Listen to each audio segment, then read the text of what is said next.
This is Dr. Mary Chamberlain, and I am here with Dr. Timothy Dondero at the Centers for Disease Control and Prevention in Atlanta, Georgia. Today is Monday, September 19th, 2016. I'm interviewing Dr. Dondero as part of a project to document CDC's early response to the AIDS epidemic. Dr. Dondero, do I have your permission to interview you and to record this interview? Yes. So Tim, you first came to CDC as an EIS or Epidemic Intelligence Service Officer in 1977. It took some 8 years before you made your way to CDC's AIDS program. Once there, you were a key figure in building from the ground up and then implementing nationwide what became known as CDC's family of HIV serosurveys. Most of these were conducted from 1988 through 1999. But before we talk about the serosurveys, I'd like to ask you a few questions about your background. So to start, can you tell us a little bit about where you grew up and about your early family life? I grew up in a very small town in the Connecticut River Valley, town of Haddam. Very monotonal, not monotonous, but monocultural town, very limited, all white. I think there was one Jewish family in the town. That was as diverse as it got. My father had been a sailor during the Great Depression, the Merchant Marines, and so I grew up hearing stories of West Africa and South America and things, and I was interested in international, and I collected stamps, but otherwise I was just a small town kid. I went to high school in a somewhat larger city, Middletown, and then started into engineering. I went to MIT for a year and a half. I dropped out in that first semester, took a semester off, worked landscape nursery work, and then I wound up going to Cornell to be in the scientific aspects of agriculture. And then I was in biochemistry, and from there I wound up going to medical school rather than graduate school. So who or what influenced you to be a physician, moving from engineering to agriculture to medicine? How did that There turn? was one particular person, a fellow named Dr. Gallo. My father worked at the hospital in the maintenance. He was the maintenance engineer at Middlesex Memorial Hospital. And I was looking at graduate schools for biochemistry, and the young pathologist there, this Dr. Gallo, had gone to one of the undergraduate, at one of the schools I was looking at graduate, it was Johns Hopkins. He had gone to undergraduate. My father knew that. So he said, why don't you go talk with him? He can tell you about what the department was like. So we talked for about 7 hours. In the course of it, he said, okay, you haven't convinced me you really want to go to graduate school. Have you thought about medicine as an alternate way into research? And I had not. All of a sudden, the light went off. And he was a pathologist, and I wound up going into pathology as a way into research, not clinical practice. I see. And you did an internship residency in pathology. I did 2 years of residency. Well, the first year in those days was called internship. Anatomic path. So I did about 100 autopsies the first year, and then I did I never did clinical path, but I did biopsies, cytologies, microbiology, things like that the second year, plus sort of supervised in the autopsy room. But then I got a postdoctoral fellowship, so it was sort of a hybrid postgraduate thing. I was going to work with host-parasite relationships. It was an NIH postdoctoral fellowship, supposed to be with Johns Hopkins in Calcutta. Because of visa problems, I couldn't get there to do it. I wound up getting switched to the University of California, San Francisco program in Malaysia.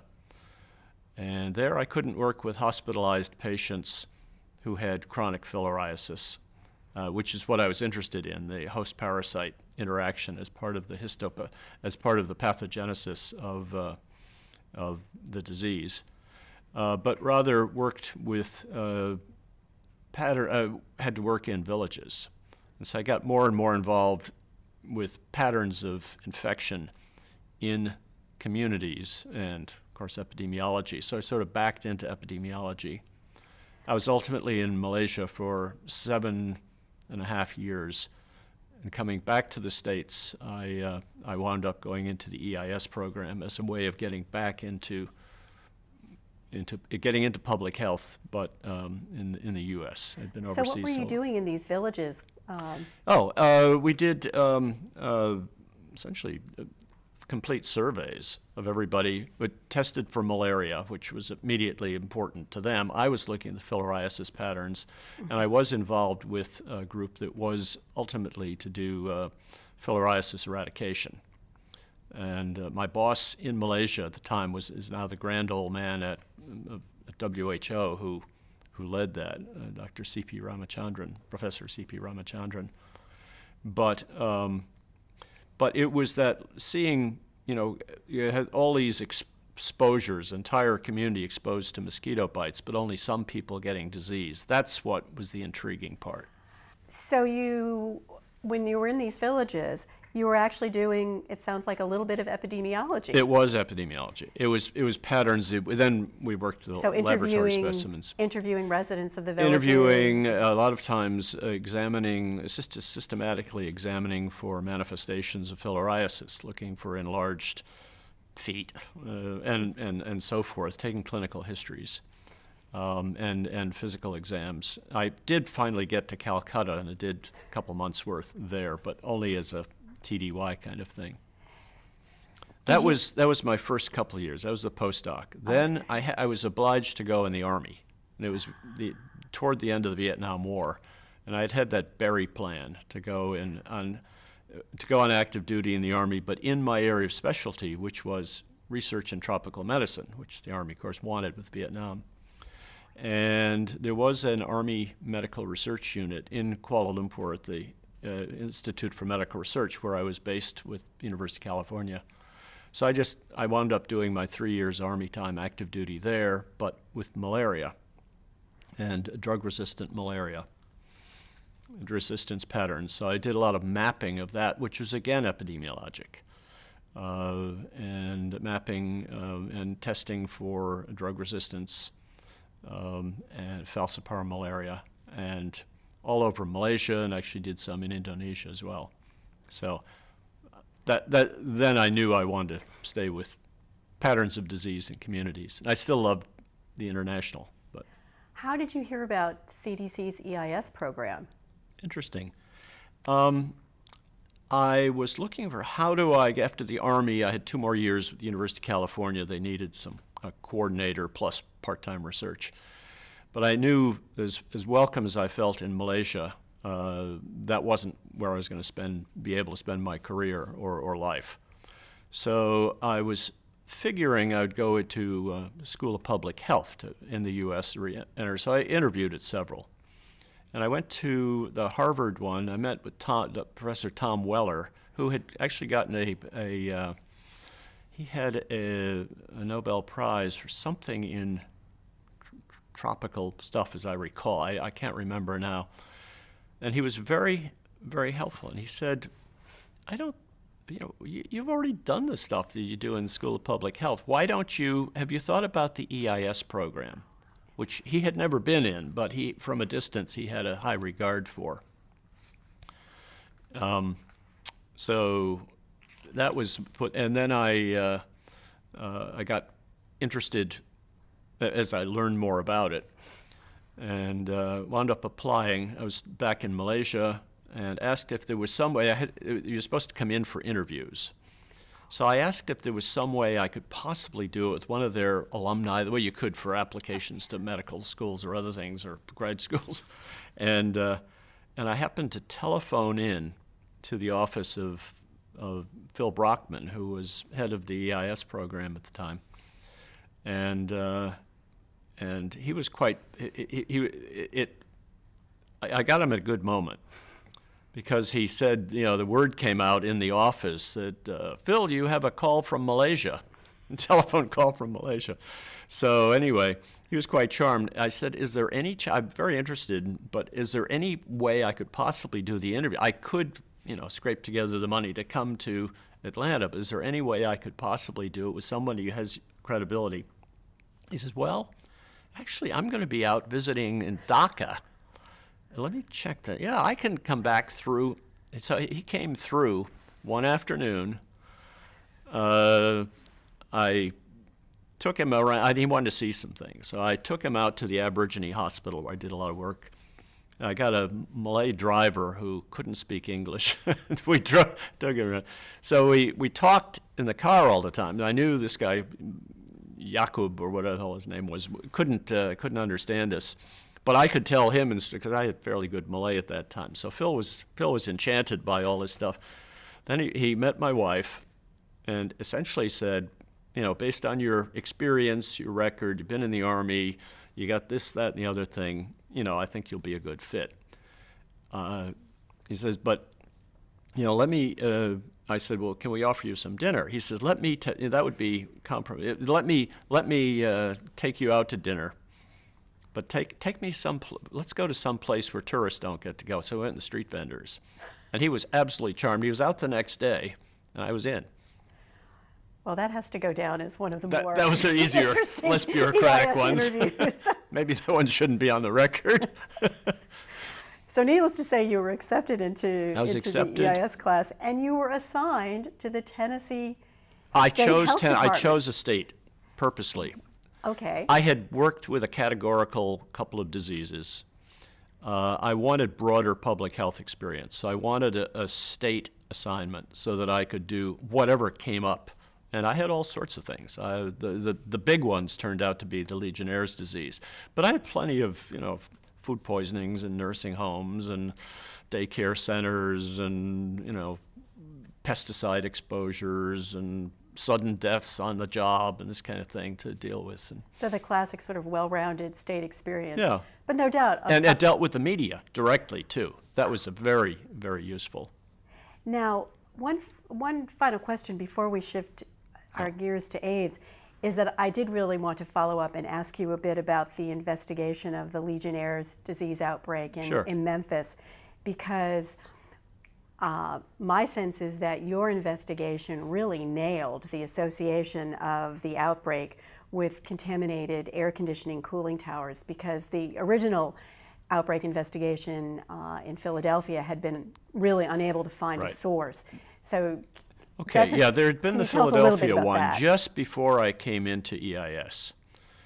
Then my first year in EIS was in Tennessee, and there was a Legionnaire's disease outbreak in Kingsport, Tennessee, up in the Upper East Tennessee, near the Virginia border, this Tri-Cities area. It happened mostly at a hospital, including some people who had visited the hospital, including some people who had been patients, including a couple staff, and a couple people who had walked by the hospital. We never could find a source. But that time they were still pinning down, they had the organism and they had a serology test. So we actually did survey in Bristol, Tennessee, as well as Kingsport, Tennessee, and found just as much in the comparison city. So it looked like something that was sort of endemic or quasi-ubiquitous. The following year, there was an outbreak in Memphis, and at the big hospital, and it was almost a gift. There had been a flood. It was in August, as I recall, it was in August. Very hot summer, Memphis, humid on the river. The air conditioning had been knocked out by the flooding. They ran one auxiliary unit, which was based in a different part of the hospital, and limped along for a month and before their regular ones came online. Then they took that offline. The cases started about 6 or 7 days after the flood, and they ended about 13 days after the auxiliary air conditioning cooling tower was turned off. In the meantime, the pathology department had isolated the organism from water from that auxiliary cooling tower through hamster or guinea pig and old-fashioned stuff. and they'd isolated. And they had, it wasn't the first environmental center, but it's the first one that was actually in a place. I think it had been isolated from a stream somewhere else. We were able, with the engineer from here, able to pin down so we knew it was in that cooling tower. The engineer was able to figure out where the air intakes in this old hospital that had multiple things. So they had all these different ones. It was like the London, London water supply in the classic cholera epidemic. And sure enough, the attack rates were much higher in the rooms of people who'd been in the rooms that had the air intake. So we had that epidemiologic evidence. We had the organism had been isolated from the water and the cooling, which hadn't had biocides. Generally, the service people would put stuff just to keep algae down. They had happened to miss this one. So there it was. The spray was there. You could see it. I mean, it's right outside the office we were working in. And so they had the organism from the thing. We had the cases linked epidemiologically to the air, and so it was the vapor from there. It was the next outbreak was somewhere else, and I think they found it in an evaporative condenser. But then sprays but yeah, that was the one where it was pinned down. And I got the Langmuir Prize for that baby, and also my only New England Journal publication, first author publication. Very elegant work. Very elegant work. Well, your EIS ended in '79 in Tennessee, and then I was supposed to go overseas. Oh, back. I was going to go to Cameroon, where there was an immunization and internationally quarantinable disease surveillance thing. It was part of the old what became International Health Program Office, Stan Foster's project. And then the fellow who was there decided he was going to extend for one more year. David Heyman, who had been the Ebola person at WHO. And anyway, so I had 1 year to kill. So I came into Atlanta and worked in the epidemiology group in support of the field-based EIS officers. During that time, there was a big crisis of all the Vietnamese boat people, the refugees out of it, and then fairly shortly thereafter, the Cambodians coming out into Thailand in the refugee camps.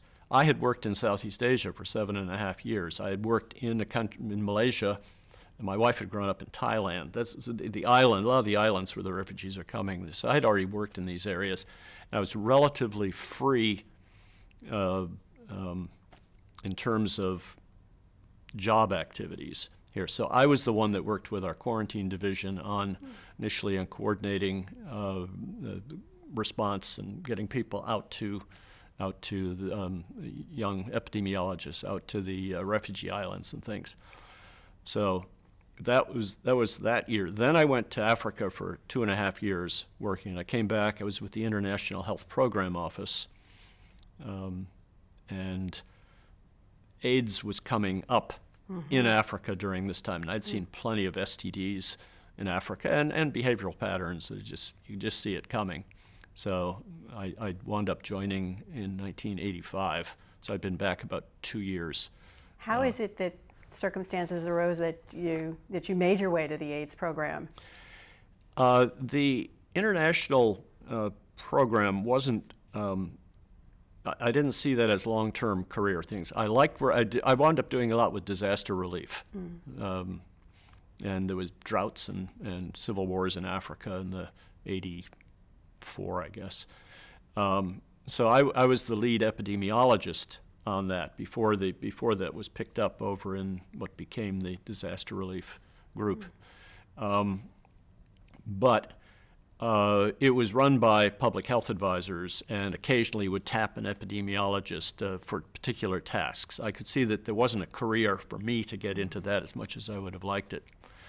So after 2 years and having to do a lot of fairly bureaucratic backstopping work in International Health Program Office, I I wound up thinking I need to change into another category. I'd been to a management course. I'd been with Willman Rushing, who was also taking one. I had worked with him a few years before, actually, on a detail in Washington, D.C., interpreting the medical reports coming out of the refugee camps it was for State Department. So Willman and I were up in Washington, so we got to know each other and hung out a bit. And he was at this management course, and Francis Porcher, who was the editor and I guess MMWR person at the time. So the three of us talked a lot, and I was interested. Hey, there's a chance to learn something about AIDS. Because Willman was there, and he was sort of at a time on his public hands. health advisor. Yeah. Working closely with Jim Curran at the time. Yeah, he was. So then a month or two later, after I got back from this management course and started looking at things differently from a more management perspective, I said, there's not really a job for me in the International Health Program Office. I mean, it was run by other people. The niche I wanted to do wasn't the programmatic stuff. I wanted to work with disaster relief, and it just wasn't there to be done. So I started looking around and thought, oh, let me go back and talk to my friend Willman. So I talked to Willman, and apparently there was a need for somebody. And Willman said, let me talk with a couple people. So next I came over to talk with Harold Jaffe. He was the first one I spoke with, then with Jim Curran. And this was at the time when the antibody test had just been licensed. I think it was somewhere around April of '85. March, April 1985. And then, and it was for use in screening blood for blood banks. And then there was a conference on that, and Jim Curran thought, well, if it can actually screen for the infection, not just the advanced disease, isn't there some way to put that into in a surveillance kind of thing and figure out, how much the disease infections increasing in the country before it starts, because there'd been this very dramatic upward rise in cases. I had gotten partly interested in AIDS, though, because already the reports coming out of Africa and how quickly it was increasing in the female sex workers and some other groups. And you can just, so it kind of got me back to what I had seen in Africa. So that's how I wound up coming into the AIDS program. So you came on board as a medical epidemiologist initially, and so were you tasked with advancing Jim's idea, this idea of how can we use the antibody, the HIV antibody test? Yes, to figure out how much infection there is. That was a simple question.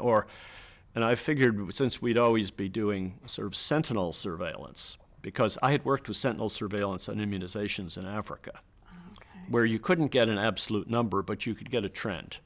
You get patterns. And the big question was, is this going to get huge, as it appeared to be, or is it leveling off, or is it going down? If there was some way we could tap into available blood samples to look at patterns in the country. And that's what I also fairly quickly wound up with in charge of, for a brief period, the AIDS surveillance. Chief of the surveillance. Chief of that, branch. and that was a limited period of time. I think Meade Morgan had been running that, but he was also doing all the IT and statistical things. So I had that for a while, and when we got the serosurveillance going, then the two of them became kind of too much to run. So it was split into a case surveillance group and then the serosurveillance. Serosurveys.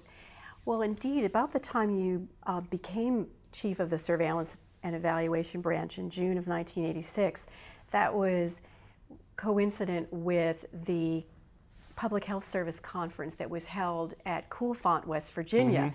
And it was the work of Meade Morgan and others that reported at the Coolfont meeting that they were projecting that in 5 years' time, 1991, the number of AIDS cases reported in the U.S. was going to be something like 270,000.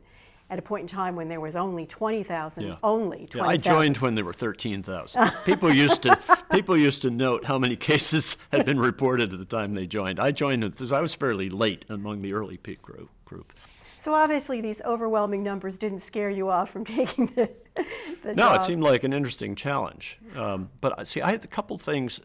I had worked with sentinel surveillance in Africa, where you couldn't count on all measles cases to be reported. On the other hand, working with a few places, you could get patterns and you could get increases and decreases. But I also knew about this trick with the blood, sampling blood that was already available for some other reason, because that had been done with the arboviruses in Tennessee. They would watch for and they weren't for West Nile at that time, but Eastern equine encephalitis, and that was the big one. Also Rocky Mountain spotted fever and things, and they would simply get a certain number of every 10th, fever, every 10th blood specimen from a fever that was sent in for fever, and they would test it. So And then they could see when Eastern equine activity started in Tennessee.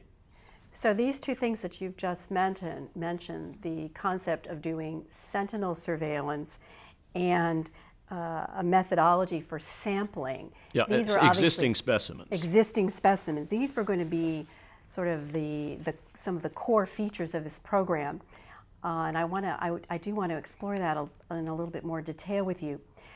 Let's just try and set the scene a little bit more here, and discuss why was HIV serosurveillance really needed.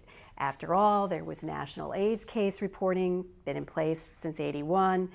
There, as you mentioned, with the availability of the antibody test, we had several large groups like blood donors, the military, another group called the Job Corps, people that are trying to get into this Job Corps program. CDC, by the way, did not have those data. At the time. At the time. I Right. went to Walter Reed and used my old Army your connections. military connections. Yeah, I had been with the Walter Reed unit in Malaysia. And I went there and they were very cagey because they wanted to do research on them. And it was some very active people. And we had a deal that we would not be doing research on pattern, but we could follow it for patterns and trends. But there was clearly a bias there, since the two of the principal known at the time modes of transmission were discouraged or banned from military. So you're going to have a lower risk Right. group in terms of the specific. Job Corps we got onto because that was tapping into a group that was didn't have any behavioral restrictions, and you could have been in the past a drug user, but as long as you were clean, you go in Job Corps. So you could have exposures out in society, but those were available, and the blood donors. But the blood donors were specifically screened on all sorts of things that might be associated with increased risk. So we wanted to look at what was out there. Out there. Let me ask you a little bit about, I Yep. want to follow back on a couple of things now that you just said. The military, as you said, had implemented HIV screening of not only its new applicants, new recruits, people that were interested in joining, but also active duty. And as you said, male-to-male sexual contact and intravenous drug use were obviously activities. They were exclusionary at the time. Exclusionary activities. Including in the recruiting process. In the recruiting phase. So in your early discussions with colleagues at Walter Reed, is this where the initial brokering then of an arrangement where the military would share its seroprevalence data with CDC?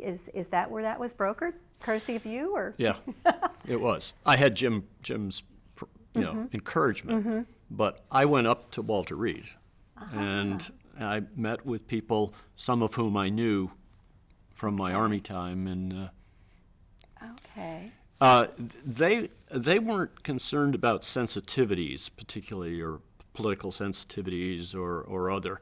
There were some. They realized they were on kind of a treasure trove and there are a lot of young, research-oriented medical people in the military. There always have been.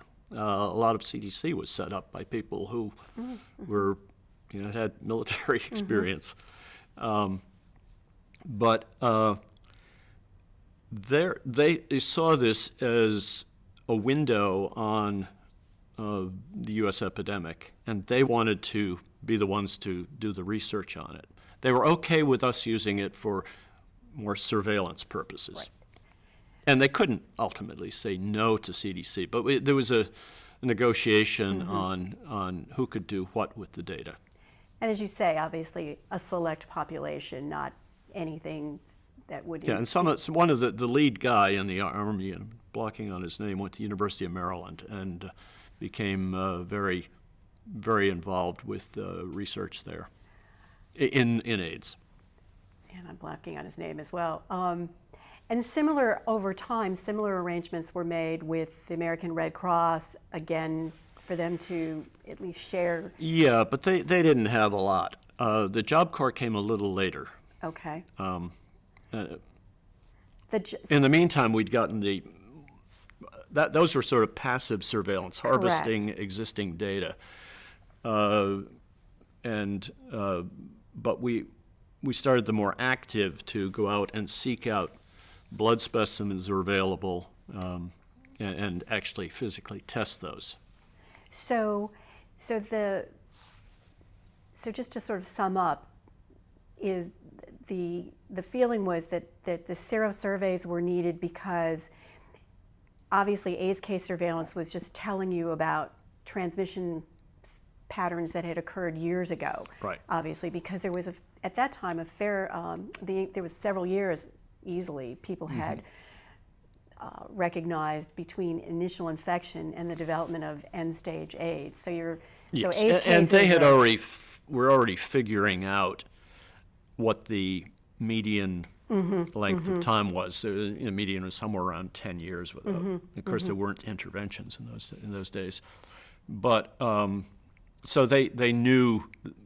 But what you therefore could not tell if there had been some radical change in the past year or two, because that wouldn't have shown up yet, couldn't have shown up yet. So we really didn't have a window into sort of real time, what was happening almost in real time with the epidemic. Right. And as you said, there were real concerns. Well, there were real questions. Was these projections had been put out there? Oh, the cool font.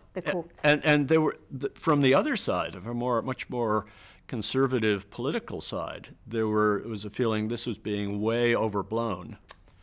And there were elements within the administration that thought that this was being built, that the public health people were feathering their own nest and they're building their job security.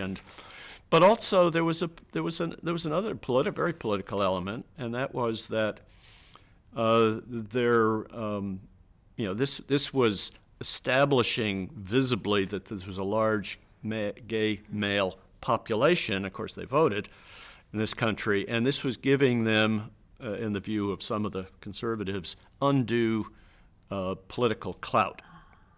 So they felt that the AIDS epidemic was a very indirect, if you're basically a conspiracist, that the AIDS epidemic was a way that the gay community and their fellow travelers were kind of building up the idea that there are really many more gay men out there than was thought. I mean, so these were background things. But also there was just budgetary issues. And it was at a time when the president didn't even mention publicly AIDS at the time. So that was President Reagan. But there was to be, they decided they want to have a national survey. That was going to be a big, Gallup type survey, or some national sampling with blood testing. And that got, I thought this was going to be disastrous, and and fortunately for us, CDC directly didn't get the task. It went to NCHS, which did whole series of The surveys. National Center for Health yeah, Statistics, right. yeah. At that time was not a part of CDC, I Right. believe. But they got it, and of course they couldn't make it work because it was not workable. In the meantime, we came in with Right. these, lesser ones, the family of surveys. Well, let's talk about the family of surveys. All of the surveys, and we'll talk about some of them, I think, in a little bit more detail, they were done in an anonymous and unlinked fashion. Yes. So can you explain to us what that entailed? What does it mean to anonymize and blind a survey?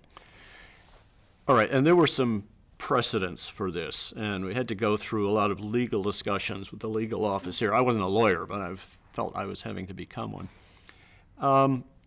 The idea was if there were blood specimens that had been collected for correct, normal, clinical purposes, complete blood counts. Everybody at the hospital got one, for example.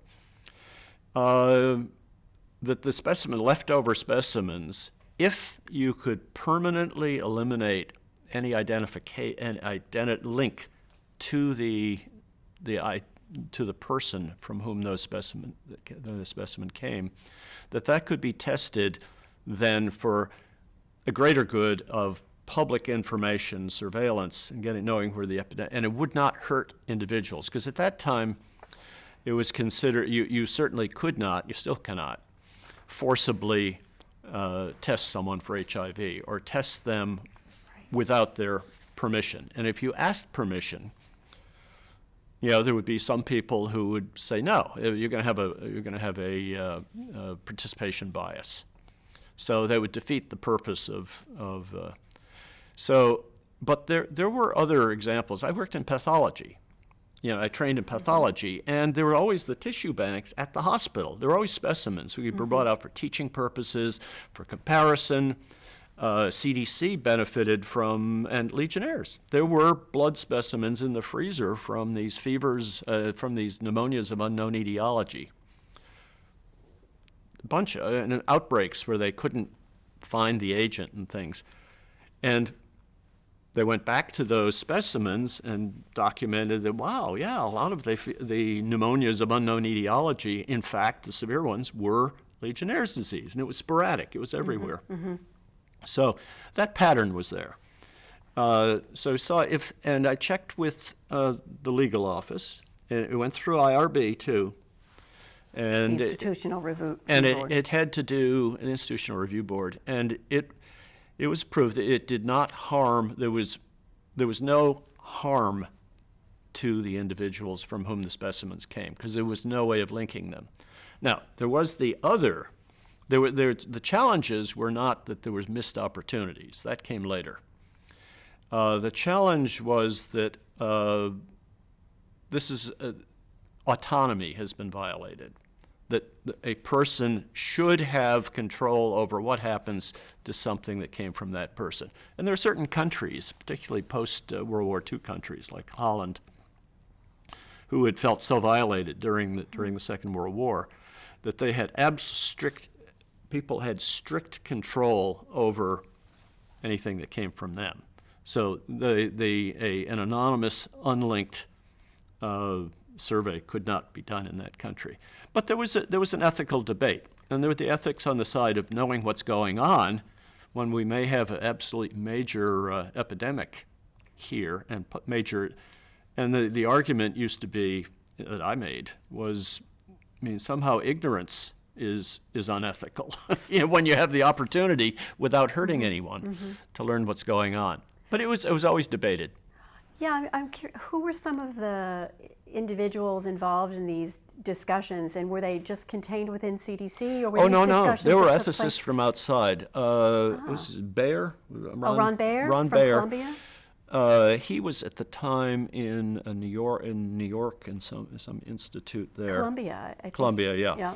And he bought into this, and he saw, on balance, that this was the ethical thing. There were also in the newspapers. It was Jeff Levy, one of the early AIDS activists, with the gay activists saying, this is a way, yes, the information's important. It's important to our community, it's important to the country, but we're not just going to force people to give blood specimens, because there have been those sorts of murmurings that they weren't going anywhere. We'll just put people in quarantine camp. We'll just go and test them. We'll just force them to be tested. So this was a way that would diffuse that, would get the information without hurting individuals.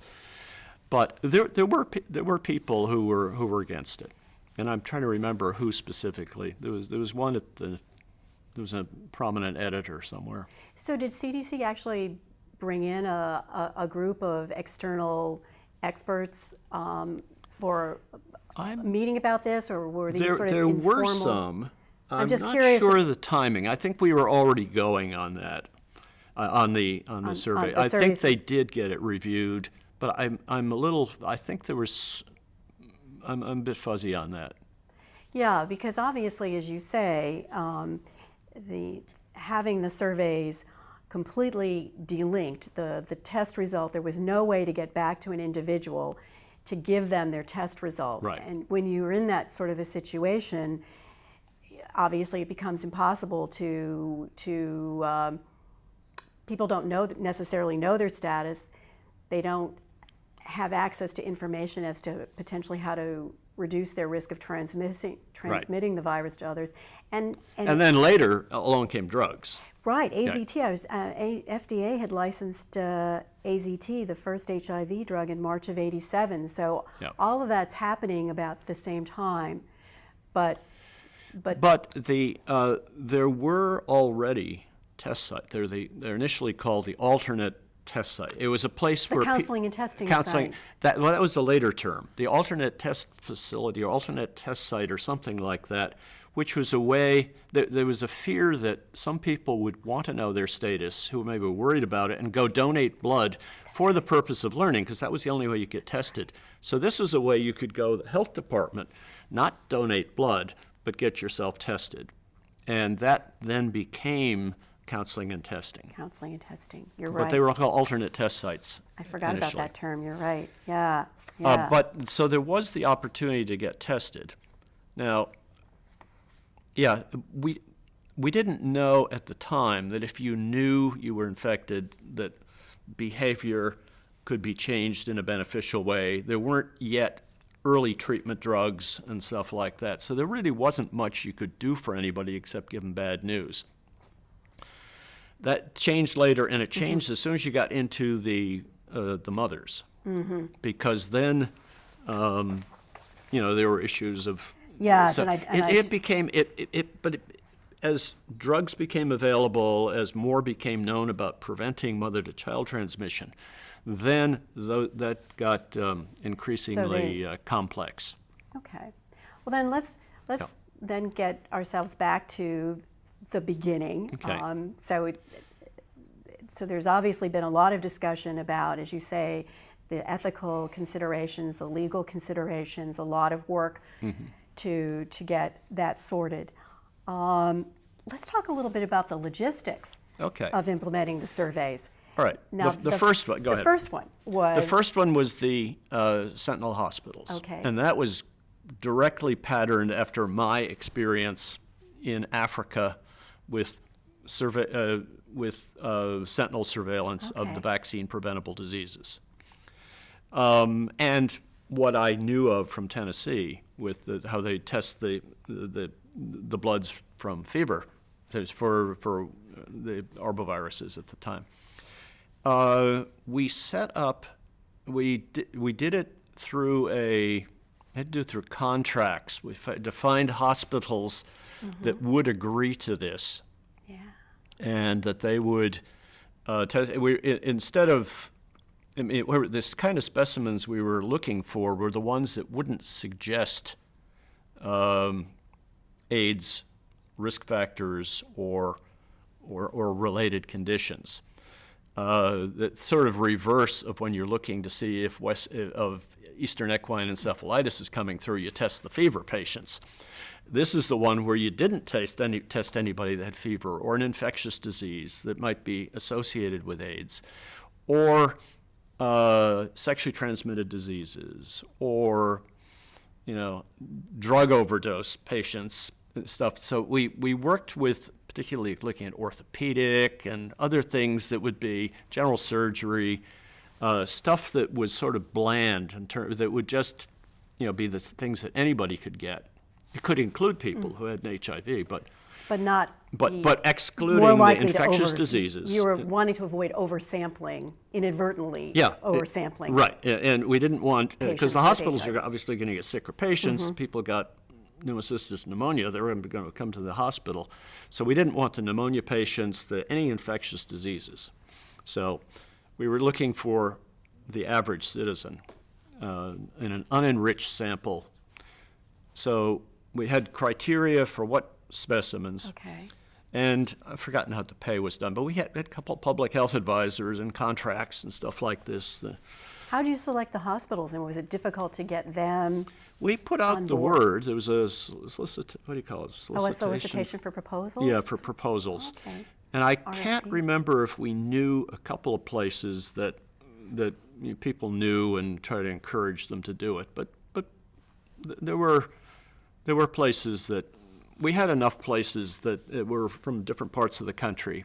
And, of course, typical CDC thing, you bring in whoever's going to be the PI at that place, and the infection control nurse or head of the lab or somebody would come in, and we set out criteria. Meade Morgan, of course, worked on a lot of the logistics on this stuff. That was 1980. I think that was about September 86. 86, yeah. I had joined in a little over a year before then. It took a while to get the concept and develop the concept. Then pretty quickly we realized there were some higher risk groups that we specifically wanted to check. So STD clinics, and you particularly wanted to include the men who have sex with men at STD clinics. Drug treatment centers. Then we got into the fancier, then the blood spots from the heel prick of the babies, were being tested for. All newborns were to be tested for some of the metabolic disorders that you could intervene with, and so the leftover specimens from there were actually a measure of the mother's antibody situation. That was always, of course, the one that got the most difficulty. We'll go back and talk a little bit more about that one. So we had STDs clinics, we had drug treatment centers, and I remember Eugene McCrae did the STD clinics.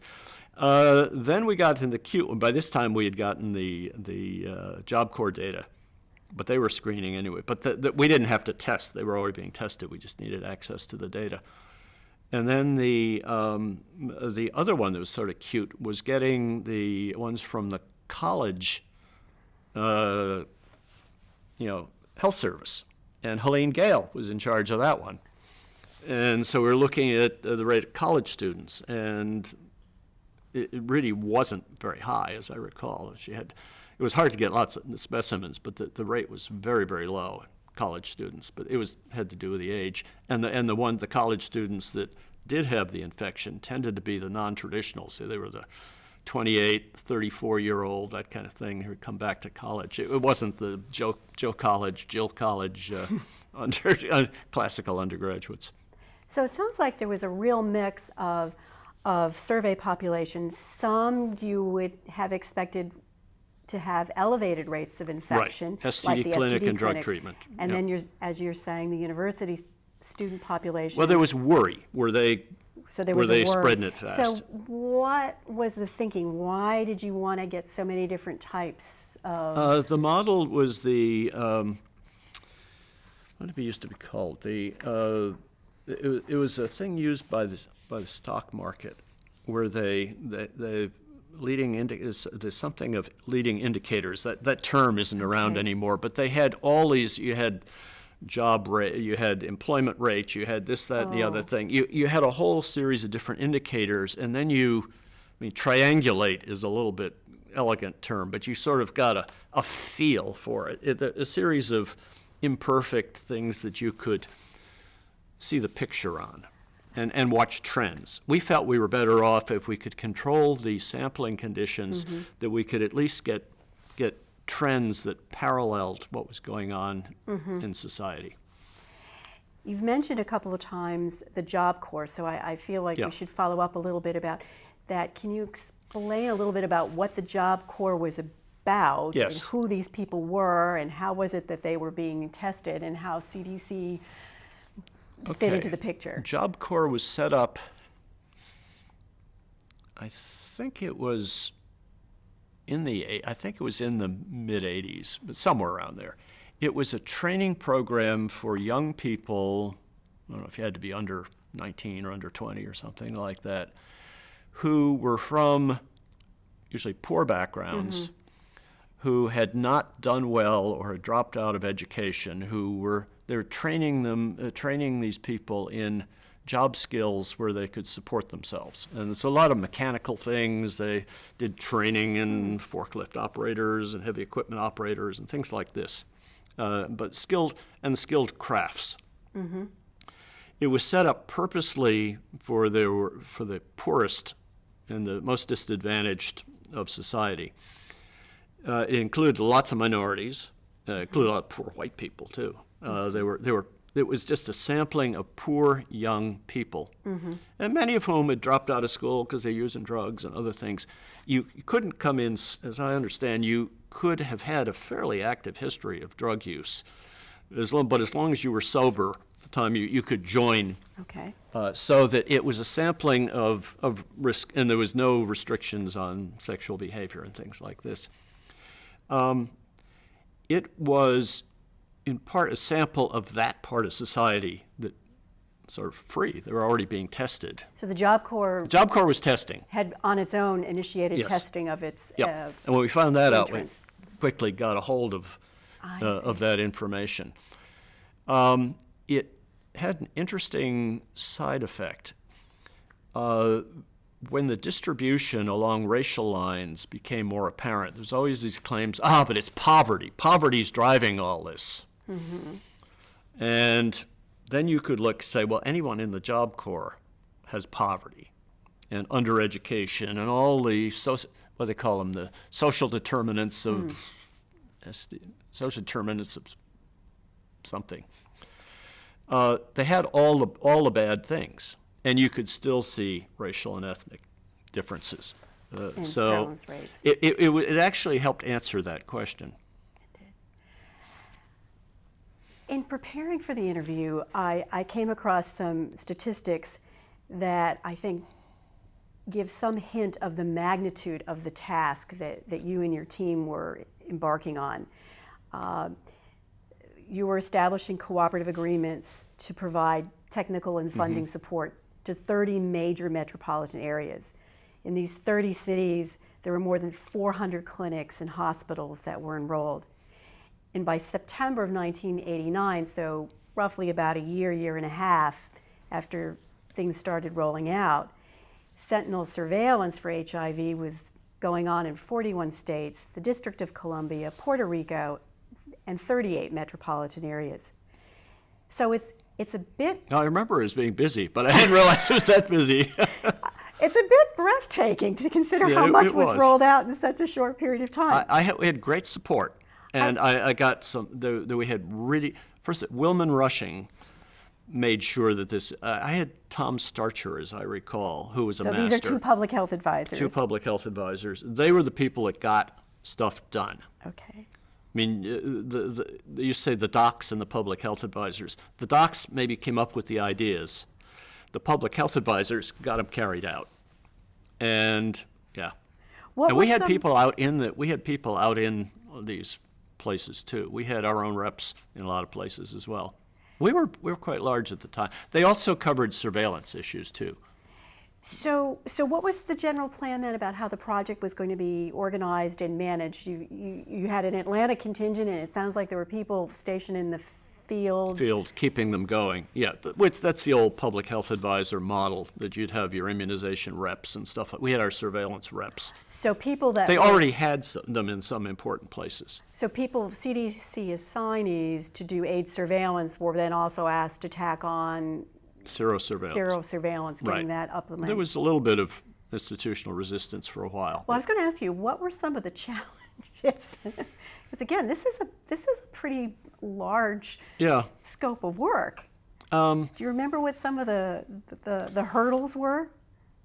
Well, internally, I remember there were 3 public health advisors who worked with the surveillance. By this time, surveillance was, this is by 86, surveillance had been going on for 5 years. It had become an AIDS case surveillance. AIDS case surveillance had become a major institutional thing. There were careers being made in it, especially out in the States. So there were patterns they were starting to be comfortable with. The reporting systems were there. They were getting increasingly computerized. That's what kept me busy. So all of a sudden you want to add these surveys at hospitals in some of these areas, and the guys are thinking that's kind of frivolous. We have our job, and what's that, and because it was already, I guess, comfortable would be the term. They were in their comfort zone. They were in their comfort zone. They could do their stuff. So we wound up adding a lot of people. I was going to ask you, when the project started, do you have any recall about what your staffing level was and how it had to grow? Yeah, it was me at first, with coming up with the idea of Sentinel hospitals. And were you personally the architect of that protocol? Yes. You were, okay. Yeah. So you and... forgotten who else. We got... That started, the other things started going. We got, my first year, we got the Army data. Mm-hmm. And we started getting a couple of people who could work with the data. I never was that good on a computer with the large numbers and things. So we had people who could do that.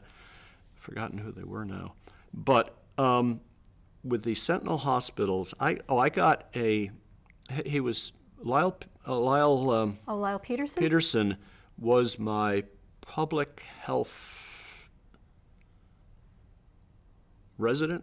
Yeah, there was preventive medicine resident. Preventive medicine resident. So he came in from 2 Connecticut. Years after finishing EIS, 2 years. He came in. He was going to do 2 years. Year. Mm-hmm. Instantly, we got this going, and all of a sudden he was in charge of a whole bunch of the surveys. Ah. He had the Sentinel hospitals came on. He got Rob Jansen in, who wound up working, and we had this German guy Schwarzlander, and he worked with the things for a while too.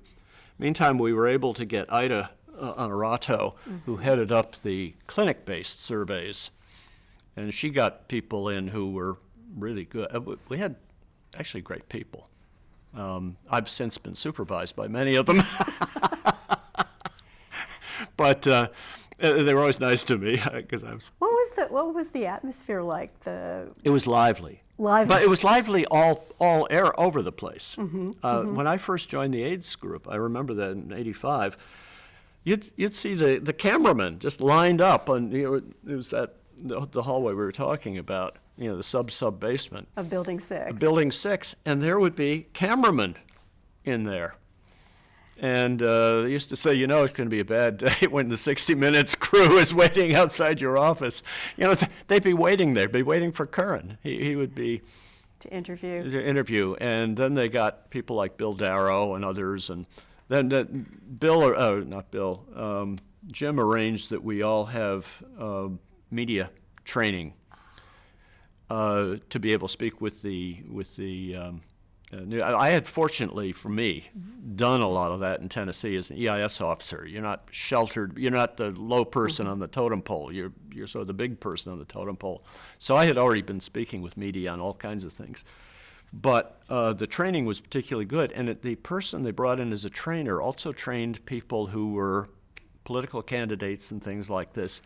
He had his PhD in theater from the Yale School of Drama.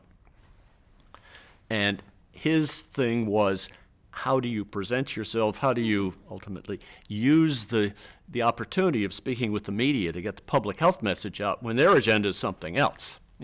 Whatever it is, not necessarily bad, but it's selling time and catching eyeballs and stuff. And you're trying to use them. Donald Trump is probably the master at using the media, but using the media to get the public health message out. And Anyway, so we had drama training.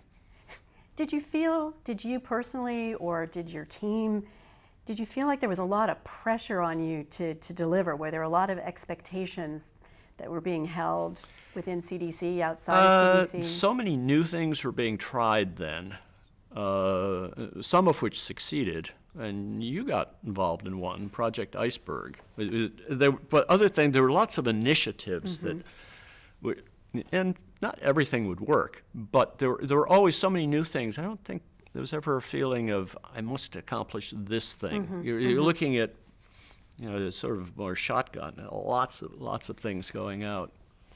Now, as you also touched on earlier, it was soon after the surveys got up and rolling. This is when AIDS case surveillance and seroepidemiology formally split into two branches. It was just too much for one person and the same. So you became chief of the seroepi. Seroepi, and the case surveillance, which was also expanding. They were formalizing things, and they were upgrading all their reporting systems, because I think those used to come in on paper at one time, and they.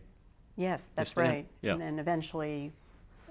And of course they're reporting. cranking out, research out of it, and learning what you could from all these things. I mean, I don't know how many hundreds of publications Richard Selleck has, but he was always putting them out. I want to go back to the survey of newborn infants in a bit Yes. more detail, because we've touched on it a couple of times. So to start us off, can you expand a little bit on your earlier comments and describe, in general, how was this survey conducted and what was actually being measured? Okay. All infants in this country that contact the medical system when they're born get a heel stick, a blood specimen on filter paper for testing for these metabolic disorders. So right in the delivery room or soon after? It's routine. But there are some want it delivered delivered at home, and they bring them in, and then they get the specimen. So it's a virtually universal sample of newborns. The mother's antibodies in there, and so you had the chance to test for infection in the mother. Didn't tell you anything about the baby. And they hadn't, by this time, come up with ways of preventing mother-to-child transmission. So, but with those specimens there, so you had 100% sample of the newborns, and therefore of women delivering babies. There was always some leftover specimen, so you could test that for the AIDS antibody, the HIV antibody. But it reflected the mother's status, the mother, because the babies were maybe a quarter of them wound up getting the infection without any intervention. These antibodies, I think the term is passive. They were passively acquired. They're passively acquiring their transmitted mother's antibodies, whether or not they were truly infected. Right, as they get time essentially will tell. all. Okay. They just share the mother's antibodies. Okay. So you could measure, but here were the samples that were always already at the hospitals, so you just had to harvest those up, or you get the states to harvest them up. And the states bought into this. Some states went really vigorously, and New York was a real leader on it. So they were doing them. They weren't sending them. Our lab did a lot of the developmental work. Yes, I was going to ask you, because Charlie Schabel in particular. Because obviously most HIV testing was happening from a blood sample that was drawn from a vein. Right. So did this require some rejigging to be able to test I don't blood know the off of a details on that. Charlie Schabel is the person I contacted, and of course other technicians in there. But they had it worked out pretty fast. They felt there was not a problem, and apparently that is not a problem. Okay. They can get nucleic acids off. You mentioned a couple states that were, New York State was came on board very quickly. They were very research oriented. Massachusetts, I believe, was the one that had first implemented on their own. They may have a survey, and I was just curious if they had engaged with CDC in the development of the survey.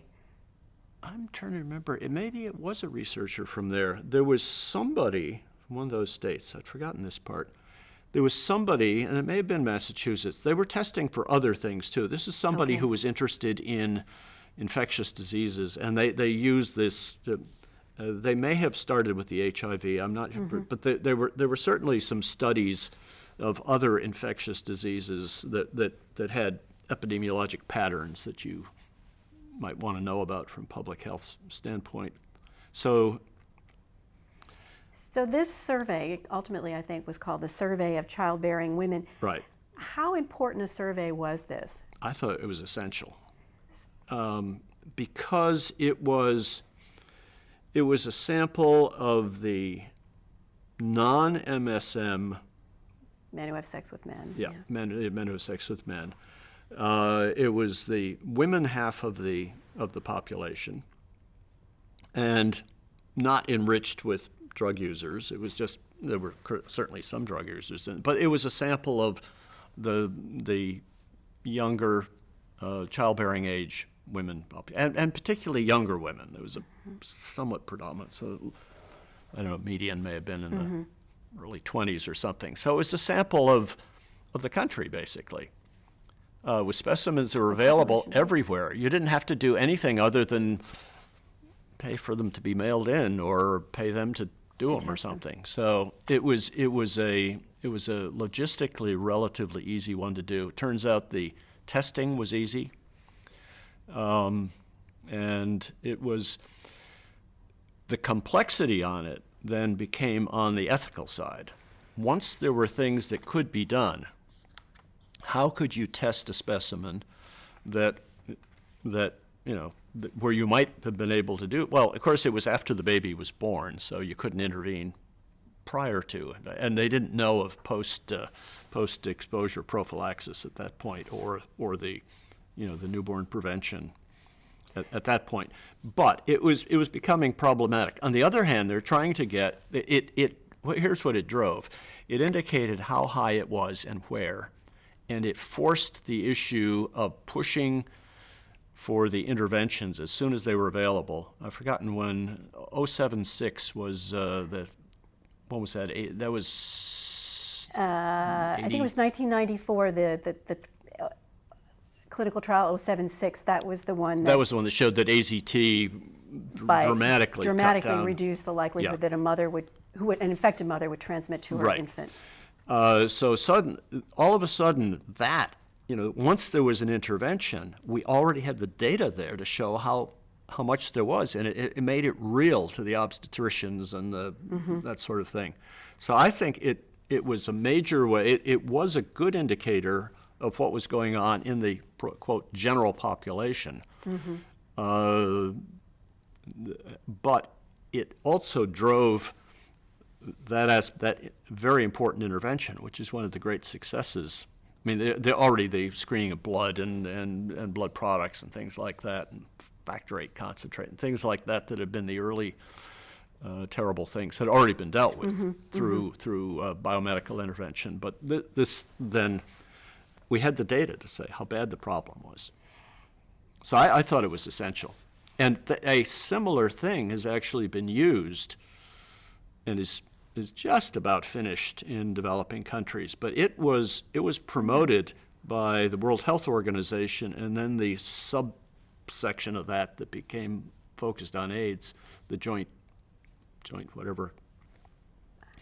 And they would use the specimens, the prenatal specimens collected from pregnant women who are being tested, or supposed to be tested for syphilis and sort of standard, sometimes iron. They're tested for other things as part of their prenatal care. Okay. And they started using that internationally.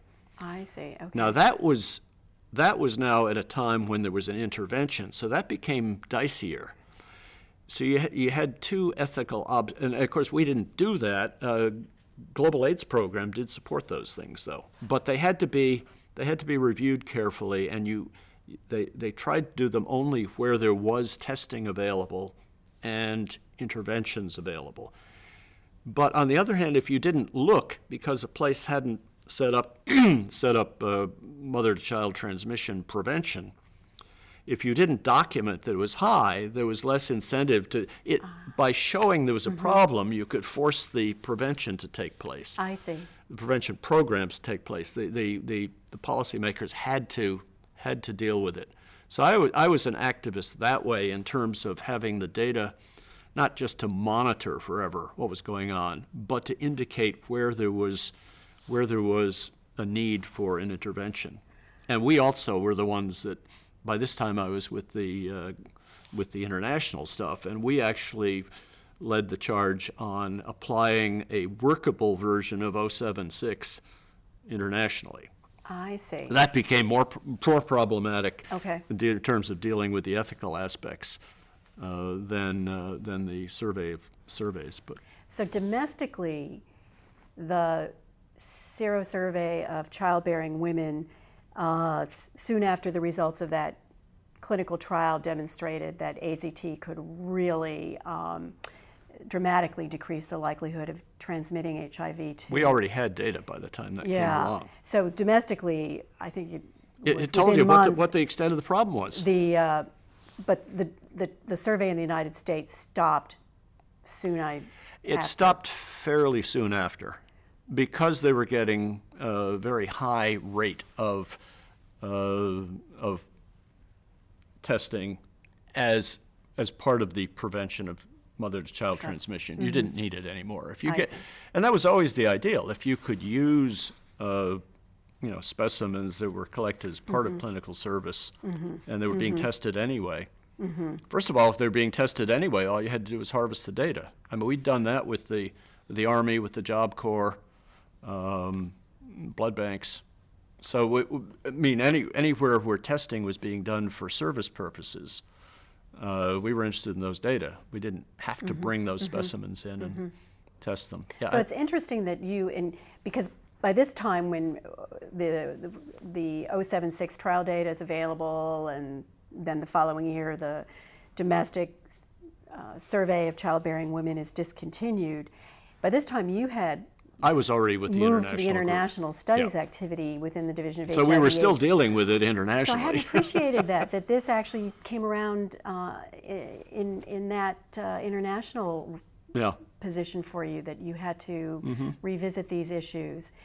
And World Health Organization, and it was Jim Chin was their advisor, who had worked on this stuff in California. He had been part of the one because he had been in Malaysia in the old group that I was in. Now he had been there before I was, but he was an alumnus, and so it's sort of a little extra bond. He was the one that helped formulate this family of surveys. I used him to run ideas by. He was now advising WHO, and they wound up with a thing that's sort of parallel to the family of surveys in WHO, and Britain and Britain, Scotland, Wales. They had the UK and somebody or other.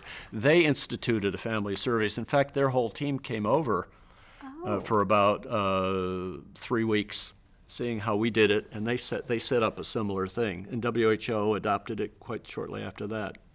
so you consulted with Jim Chin Chin, very early on. Early on. To develop the whole Yep. survey idea. Yeah, and particularly, not so much the Sentinel hospitals, I think I may have done it, but particularly when it was set up in clinics. In clinics, okay.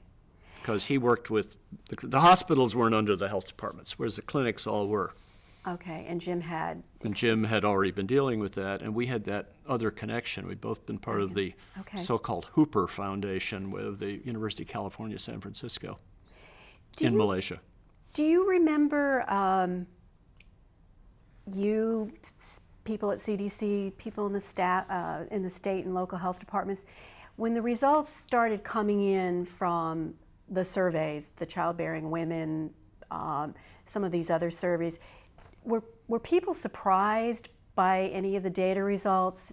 Did it you remember any sort of shock and awe moments where people said, "Gosh"? There were some things that the fact that it was not roaring upward the way the cases were, because the cases were catching up to what had happened already with the the spread of the virus.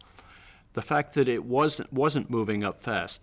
the fact that we could show that at STD clinics around the country that the prevalence of infection in sexually active gay men who were showing up at STD clinics at least, was 25-30%.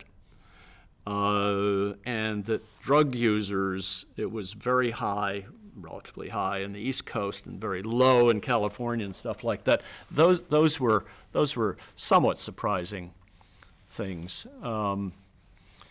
The reactions, an interesting reaction, I've never told anybody this, I got on the first of the surveys was there was the professional survey people were kind of outraged that this amateur ragtag of convenience surveys that were willing to look at, a sentinel, to look at patterns over time, even if they weren't exact numbers. But the people really wanted to pin down. There was a conference in Washington of these people. It wasn't headed by the government, but it was prominent university people and stuff like this. And I was linked in by phone, and they were poo-pooing this Sentinel Hospital sort of idea that there really needed to be this major survey and do it right, and not have a bunch of amateurs messing around and when they were the experts kind of thing. And I remember being on there, and they started criticizing. And I said, I'm sorry, I can't see into the room. I can't tell who's there. I gather that most of the people there are professional survey statisticians and performers. And is there anybody in the room, since this is about surveillance, who has done surveillance of a disease in order to combat the disease? There wasn't a single person who had. They were talking about a methodology that was being applied for surveillance purposes, for disease control, and they didn't have a single surveillance. I said, I'm rather shocked, actually, that such a group would, on the subject of using surveys for surveillance purposes, and you haven't thought to bring in a surveillance person other than perhaps myself, and I'm appearing as sort of a witness here. And I frankly don't think you people understand what the issue is. And I didn't spend a lot of time talking with them.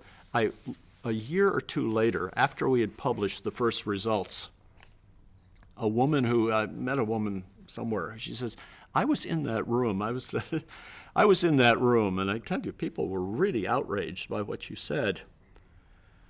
And I was at the time too, and I'm very glad you guys made it work. So that was, I've forgotten who she was. Some nice feedback. It was nice feedback. Anyway. Just a couple more questions here, and then we'll wrap it up. You were the lead author for a December 1987 MMWR supplement publication called HIV Infection in the United States, a Review of Current Knowledge. Yes, I did that alone. You did that alone. It's quite large. It's very lengthy. The report is prefaced with the notation that it was prepared initially as a report to the President, as in President of the United States, and the Domestic Policy Council, and was presented to the Council on November 30th, 1987. So I was a little bit curious about the origins of this report and the meeting. Was 1987. 7, okay. So yeah, I gathered all I could. I started. So this was a specific request that came to CDC from the White House? Yeah, I went up and talked. At this council meeting? Yeah. And I presented, and I met two characters from, I don't know if this is appropriate, there were two individuals who were in the administration. One who is generally disapproved of, at least by the more liberal parts of the country, the Attorney General, Ed Meese. And then there was the domestic policy advisor, who was Gary Bauer. Gary Bauer was, they still wanted a survey. He was one of the ones who was convinced that this was way overblown. They wanted to show that this really was just trumped up or just fear-mongering or something. They wanted to show what it really was, very low and marginal. Meese listened. Meese was courteous. I liked Ed Meese, and I had the reputation of him. I'd never met him before, never since. But I actually liked the man. the other one, I had a different reaction. Yeah, I started just figuring there were all these bits and pieces of reports. There'd be somebody at a hospital would try a sample here, or there were these little bits and pieces of surveys. And so I learned how to use a spreadsheet, and just because my day in EIS, you used the paper line list. Line list, yeah, the line list. And you could do it with a spreadsheet, and then look for patterns. And yeah, I wrote that. Yeah, that was it was a massive amount of information that was pulled together, and it was just as the sero surveys, many of them were starting to roll out. Yes. Well, before we finish up, I must ask you about the moniker, the family of seroprevalence surveys. That's how the program became popularly known as. Tell us. And it had its own line item budget, I think. How did that name come about? Okay, we had this group of things. I was seeing them as like the leading economic indicators, a series of things that measured bits and pieces, or a bunch of blind men touching the elephant. They're all, and you try to look at it in a vague but continuous sort of way. And I had met up there, forgotten the exact timing with regard to that time I was at the White House, but the pressure was on to do a national survey, which the National Center for Health Statistics got stuck with, and it never wound up being able to be done. But in the meantime, we came in with this alternative, which was CDC doing, and we actually were starting to grind out some numbers.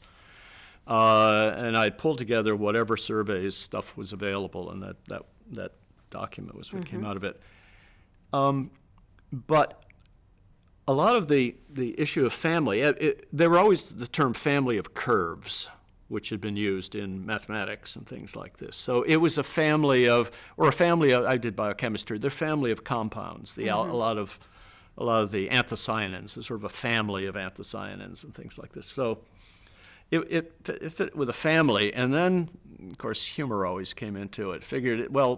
The administration, which was resistant to a lot of things, was always proclaiming to be very family-friendly. So how could they resist? We'll do a family of surveys. They couldn't resist it. And the CDC director at the time, Jim Mason, was extremely supportive. He was an old public health, I don't know what his politics were, but he was an old public health practitioner. I think he'd been an EIS officer, but he was a health commissioner in Utah and stuff. So he had a sense of, dealing with reality and making the best you can out of the limited information you can get. He was extremely supportive. And he went for it, and he was initially, yes, sir, on the do the national survey, but very relieved that it was another institution that wound up with it. So that's how the family came up. And then it just caught on as a term, and I think we actually had a budget for the family of surveys. So it follows that you're the father of the family of surveys. Or the midwife or something like that. Well, are there any aspects of the family that we haven't covered that you'd like to mention before we wrap up here? It's just that the family, maybe it's always done this way at CDC, but my experience with management, of which I'm not very good, is from Army experience. And you have responsibilities that are defined and never shared by two people, because that doesn't work. Oh, well, he was supposed to do it.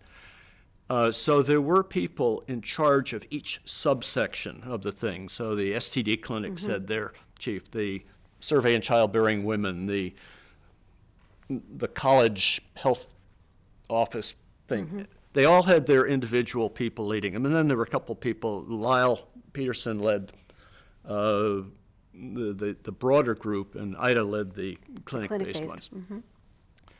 Virtually all the people who headed up those different surveys went on to quite prominent things. Some of them in HIV and AIDS, some of them elsewhere. The last, well, two of the Division of HIV/AIDS prevention directors were heads of important ones. Were heads of the different surveys. The middle DHAP was somebody I hired for our project in Uganda, Jonah Merman. So I had been supervisor at one time of all of them. But I mean, people like Helene Gale was in there, who went on to great things. I mean, Ida was a champion. And anyway, so Marta Gwynn has done very well. So there were, there were just really good people there. Well, you continue to work to this day on HIV/AIDS. Well, I'm cruising on my laurels. It takes a senior person to tell somebody, that's not very well written. You know, that's not coming across clearly. Have you ever reflected back on how these years that you spent working on AIDS have affected you professionally and personally? Haven't really thought of it quite that way. It did get me back into international work yet again after the time with the serosurveillance. And by the way, when I left that, there was a gaping need for somebody in with the international. Helene Gale had run it, and she was called to Washington, as I recall. And it went unfilled for a while, so it was drifting. And then things were changing with the serosurveys by this time. There were new things coming in. There were new initiatives that needed doing. So it was, and the other stuff that I had worked on was pretty well established. It was time, but I did get back into the international work, which I've always enjoyed, and I sort of keep coming back to. The last time I was overseas, other than Canada, the last time I was overseas was in Madagascar, and that was on getting surveys going in Madagascar. So, I know the time in Africa was good. One of my kids went in the Peace Corps there. She met her husband, who was also in the Peace Corps there, and one of his buddies wound up marrying another of my daughters. So there was, I guess, there's a family connections rubbed onto your children. Well, Tim, thank you very much for sitting down and chatting with us and sharing your stories as to how the family of seroprevalence surveys got up and running, and thank you. Thank you. I did notice a closing thought. When one of the most complicated things is getting those tables out after all this work. The data tables. The data tables, and I used to see that with the surveillance people. They're more polished at it now, but checking across is just horrendous work. And so now that I'm reviewing rather than creating research work, and I see these things, I'm just in awe of because I know what went into it. Yeah, and when you think back, it was still fairly early days, the late 80s, in terms of all things IT. It's been a revolution in terms of number crunching and data outputs. So doing this in the late 80s was a challenge from an IT perspective, and still pen and pencil were probably pen and pencil. were being used. My early journal articles, including the one in the New England, I had to draw the the graphs. You know, I used a drafting table over at Vanderbilt. I was able to go in there, but I had done mechanical drawing in high school, so I had to draw all those, and you had the things for labeling. Now you just put it up on the So I'm computer. thinking all of these many threads, your engineering experience, your Army Medical Corps experience. That turned out to have been very... Your pathology experience, all of these sort of threads, these strands of your training and background actually ended up making you a good fit for the family of seroprevalence surveys. Yeah, the surveillance, when I was an EIS officer, I used to think, oh, boring. Then when I got to Africa and saw they had no idea what's going through and how much they're seeing, and being able to actually see it, and tracking a cholera epidemic by measuring vomiting without fever.